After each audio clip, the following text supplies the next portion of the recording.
Dan di segmen terakhir kali ini saya akan minta closing statement dari masing-masing narasumber. Saya ke Mas Yan terlebih dahulu, singkat saja Mas Yan. Ya, jadi ya, hari Minggu kemarin kan ada rakor tuh terkait dengan KLB MBG ini. Dan itu cukup masif di medsos. Terus aksi konkretnya yang ditunggu oleh masyarakat, harapannya dalam seminggu ke depan itu kalau bisa sudah tidak ada lagi kasus keracunan.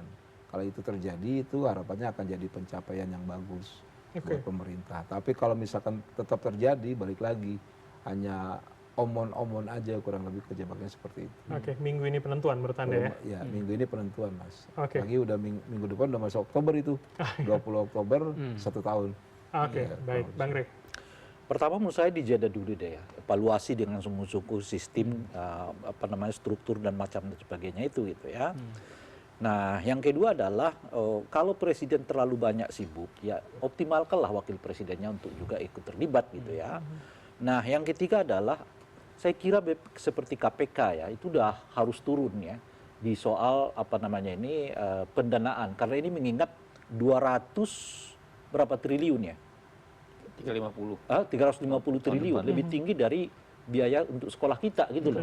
Nah, jadi dan itu artinya kan sekitar 1,7 triliun per hari itu. 1,2. Iya, 1,2 triliun per hari. Sudah semestinya KPK untuk melakukan pengawasan terhadap tata kelola BGN ini. Kalau misalnya katakanlah misalnya nanti ada dapur tadi ya, Bung ya, yang sudah dicoret, dihentikan sementara, jangan-jangan mereka udah beli bahan-bahan, ya kan?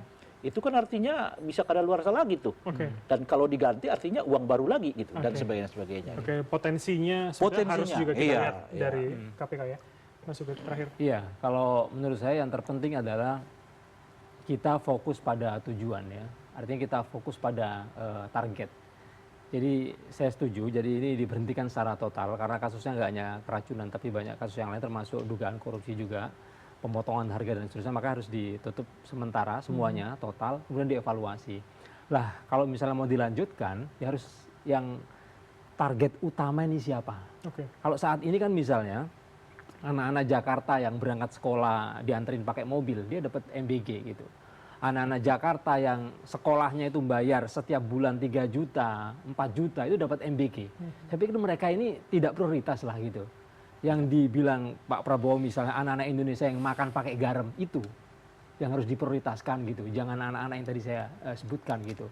Karena itu dengan anggaran yang sekarang ada itu yang membutuhkan itu yang harus didahulukan gitu. Karena itu artinya ada pemetaan di sana ya. Ada pemetaan, termasuk daerah-daerah yang di mana anak-anak mereka model semacam itu banyak, di mana daerah-daerah yang angka ketercukupan gizinya masih sangat rendah. Itu nggak bisa dijangkau dengan model SPPG yang sekarang, gitu. Karena kenapa SPPG sekarang itu didirikan di kota-kota besar?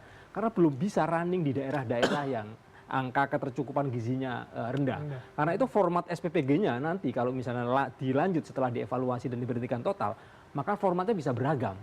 Bisa mengandalkan kantin sekolah misalnya, bisa melibatkan komite sekolah misalnya. Jadi dapurnya bisa beragam, tidak seperti yang melibatkan komunitas-komunitas kecil di masing-masing tempat itu. Kemudian yang terakhir menurut saya catatan penting kaitannya dengan pendidikan lah ini. Kami berharap supaya MBG ini jangan memangkas ya, menggerogoti anggaran pendidikan. Karena tadi jumlah anak sekolah ya yang tidak sekolah hari ini yang putus sekolah itu masih jutaan, ada 4,2 juta tepatnya. Kemudian sekolah-sekolah kita itu lebih dari 60% kondisi bangunannya rusak gitu. Kemudian guru-guru yang digaji 100.000, 200.000 itu jumlahnya juga jutaan gitu. Nah kalau misalnya anggaran pendidikan ini digerogoti oleh MBG, bagaimana nasib kualitas pendidikan kita? Karena ada lebih yang harus diprioritaskan, maksudnya begitu ya.